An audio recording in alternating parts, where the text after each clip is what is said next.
السلام عليكم ورحمة الله وبركاته. كل عام وأنتم بخير بمناسبة شهر رمضان. النهاردة بقى معانا بعد الصلاة على الرسول اللهم صل وسلم وبارك عليه ترند رمضان أو روايح رمضان الجميلة، وهي الكنافة اللي ما بيخلاش منها أي بيت. تمام، بعد ما صلينا على الرسول اللهم صل وسلم وبارك عليه نبدأ الفيديو بتاعنا. معانا هنا كده نص كيلو من الكنافة.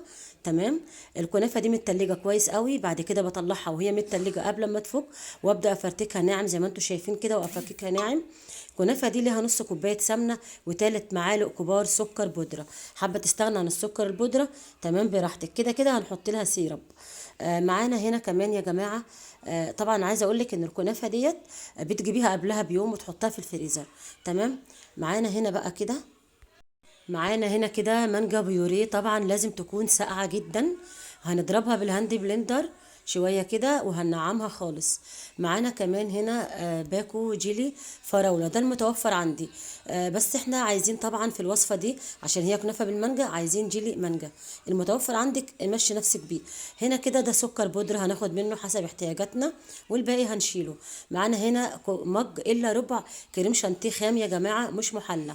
معانا هنا كمان كوبايه الا ربع لبن، ممكن تستبدليه بالميه. طبعا انا هكملها كوبايه كامله ميه بالميه الساقعه. الميه طبعا موجوده عندي في التلاجة علشان تبقى كوبايه لبن كامله او كوبايه ميه على لبن كامله. تمام كده. معانا هنا كمان كده السيرب ده انا بعمله واحطه عندي في باب التلاجة، ده طبعا عشان الكنافه. تمام، علشان الكنافه، والكنافه لها كمان ايه، كوبايه، نص كوبايه سمنه سايحه او من العلبه، ولها كمان 3 معالق كبار سكر بودره. من السكر البودره اللي انا لسه موريهولك دلوقتي. المانجا دي يا جماعه معموله قطعه كده زي ما انتم شايفين، مقطعاها قطع وهرفعها تاني في التلاجة عشان ما تفكش مني، لان هي اخر حاجه هستعملها في الوصفه بتاعتي. دلوقتي هحط على الكنافه ديت السمنه والسكر البودره، وابدا ارفعها على النار. تمام. عايزه اقولك ان الحاجه سهله جدا والمقادير متوفره وبتطلع معاكي روعه، اي حد ممكن يعملها. ما تستصعبيش الحاجه وتقولي المقادير كتير، لا طبعا. المقادير بسيطه جدا والكنافه سهله جدا وما بتحتاجش تخش فرن خالص. الحاجه دي كده حلا بارد من حلويات رمضان وفي منتهى الجمال. تمام، الكنافه دي بعد ما فرتكتها وفكت كويس قوي من تلجها عشان ما تاخدش معانا شربات كتير وما تاخدش معانا تسويه كتير، هبدا اضيف عليها السكر البودره. ادي معلقه، اتنين، تلاته. حابه تستغنى عنه مش متوفر عندك مش مهم، ما توقفيش نفسك على حاجه. بعد ما حطيت 3 معالق كبار من السكر البودرة، ابدأ بقى اضيف لها نص كوباية السمنة من العلبة او ممكن تسيحيها حسب راحتك. وبعد كده بنفركها كويس قوي مع السمنة ومع السكر البودرة لغاية ما تتغلف كلها بالسمنة وبالسكر. حابة تستغنى عن السكر عادي خالص، استغني عنه خالص، ما توقفيش نفسك زي ما قلت لك على حاجة. ممكن كمان بعد ما تفركيها كويس قوي بالسكر والسمنة تدخليها بالصينية بتاعتها كده الفرن، وتبداي من وقت للتاني تطلعيها وتقلبيها من فوق لتحت في بعضها علشان تاخد كلها نفس اللون اللي احنا عايزين نوصل له، اللي هو الذهبي الفاتح، بحيث ان الكنافه تستوي معانا. اهم حاجه ان هي تستوي. تمام، هبدا كده افركها كويس قوي واحمرها واوريها لك. ادي الكنافه بتاعتي بعد ما رفعتها على النار بنص كوبايه السمنه وثلاث معالق كبار من السكر البودره، وبدات فيها تقليب كده على نار هاديه لغايه ما حمرتها. هو ده اللون اللي احنا عايزين نوصل له. بعد كده هنيجي بقى في الطاجن بتاعنا الجميل ده ونبدا ننزلها. لو انتي حابه تحطيها في الفرن في الاول خالص في الطاجن ماشي تحطيها، وطبعا هي سخنه والشربات بتاعك يبقى بارد والطاجن ده كده مش مدهون حاجه خالص. ابدا احط عليها السيرب بتاعي زي ما احنا شايفين كده. هي طبعا سخنه والسيرب بتاعنا بارد، يعني بتاع كده 3 معالق كبار او 5 معالق مش اكتر. ونقلبها فيه، سامعين الصوت؟ نقلبها كويس قوي. واحنا مش عايزين سكرها يبقى كتير يا جماعه، احنا عايزينها حاجه حلوه تبقى خفيفه. بعد كده نسويها كويس قوي في الطاجن ونسيبها على جنب تبرد. ونيجي هنا بقى نجهز الكريم شانتيه بتاعنا. دي طبعا المرحله التانية بعد ما سوينا الكنافه. ورصيناه في الصاج بتاعنا او في الطاجن بتاعنا البايركس. دلوقتي نبدأ نحط كوباية الا ربع من الكريم شانتيه الخام، ونحط عليها كده 3 معالق كبار او 4 معالق كبار من السكر الخشن البودرة اللي موجود عندك. تمام، كله هيسيح وهيبقى تمام التمام.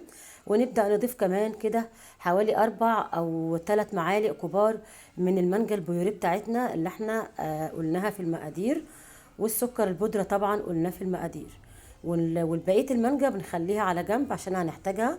خليكي تابعيني وشوفيها هنحتاجها في ايه. معانا هنا طبعا كوبايه الا ربع من اللبن، بنكملها ميه ساقعه، ضروري تكون ميه ساقعه من التلاجة عشان تبقى كوبايه كامله لبن على ميه. ممكن تستغني عن كوبايه اللبن او عن اللبن خالص لو مش متوفر، وتضيفي ميه فقط، وتحطي كمان معلقتين من اللبن البودره لو متوفر عندك. تمام. زي ما قلت لك كده الحاجه دي جميله جدا ان احنا ضفناها مع بعض، والمانجا بتدي تيست جميل قوي قوي للكريم شانتيه، وبتدي له كده تقل وتخانه وطعم جميل كانك عامله الكنافه بالايس كريم.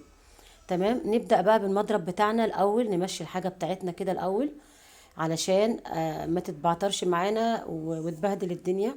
تمام، لغايه ما نضمن ان هي اختلطت كويس قوي مع بعض. وبعدين نبدا نشغل، نضرب طبعا في اتجاه واحد لغايه ما نوصل للقوام ده اللي ما ينزلش من المضرب. اخد الكلام الجميل ده كده وابدا اضيفه هنا في البايركس بتاعي كده. بسم الله. شايفه الكريمه شكلها لونها جميل ازاي، وافردها كويس.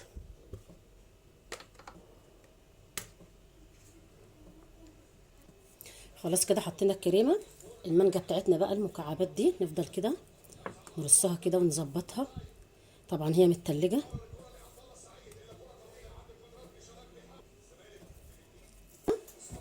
نحطها في التلاجة ونرجع نكمل بقيه الحاجه. فاضل معانا هنا ايه، نص كوبايه عصير المانجا البيوريه اللي من غير ميه خالص، مانجا بس. نحط عليها كده معلقتين كبار من السكر البودره.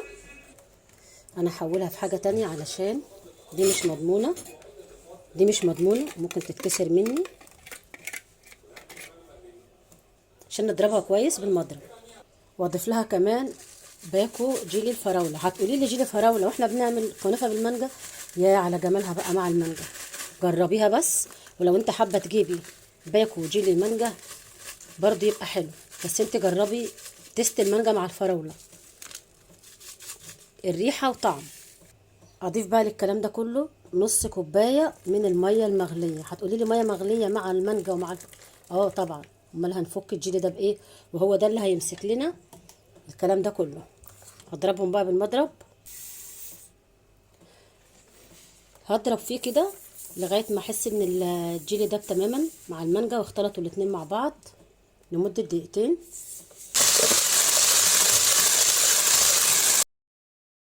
ناخد بقى الجيلي بتاعنا بالمانجا دوت، ونبدأ نضيفه ما شاء الله هنا كده على الطاجن بتاعنا. في كل خطوة بتعمليها لازم تدخلي الطاجن بتاعك ده في الفرن، تدخلي الطاجن بتاعك ده في التلاجة. في كل خطوة لازم الطاجن ده يخش التلاجة، يعني بين إضافة خطوة والتانية لازم يدخل التلاجة.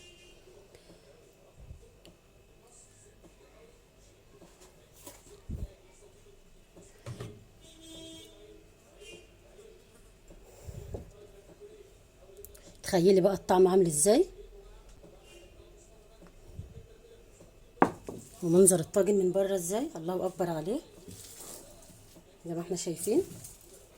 ندخله بقى التلاجة عندنا كده يقعد لغاية ما يتماسك الجيلي ده، يتماسك تماما. وبعد كده نقدمه مع بعض. انتظريني، ما تروحيش في اي حتة، وما تنسينيش اشتراك في القناة، تفعيل زر الجرس، والشير للفيديو مع اصحابك، خلي الفايدة تعم على الجميع. تمام كده. ثواني بقى ونرجع مع بعض تاني لغاية ما الدنيا تتماسك مع بعضها، نرجع نقدمه مع بعض. انا كده بوزعه. تمام. ادي الطاجن بتاعنا الجميل.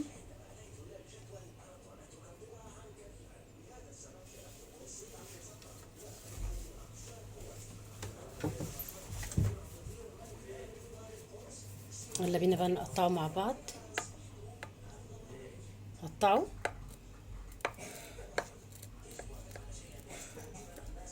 ايه رأيك في الجمال والحلاوة دي؟ على فكرة ما خدش وقت خالص، هو سهل جدا وسريع جدا، واحسن حلا ممكن تقدمي له ضيوفك في رمضان، ويشرفك جدا قدام ضيوفك.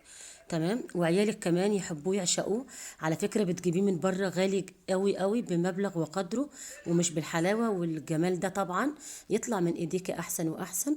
وانتظروني في فيديوهات كتير، واشوف وشكم بخير، والسلام عليكم ورحمة الله وبركاته.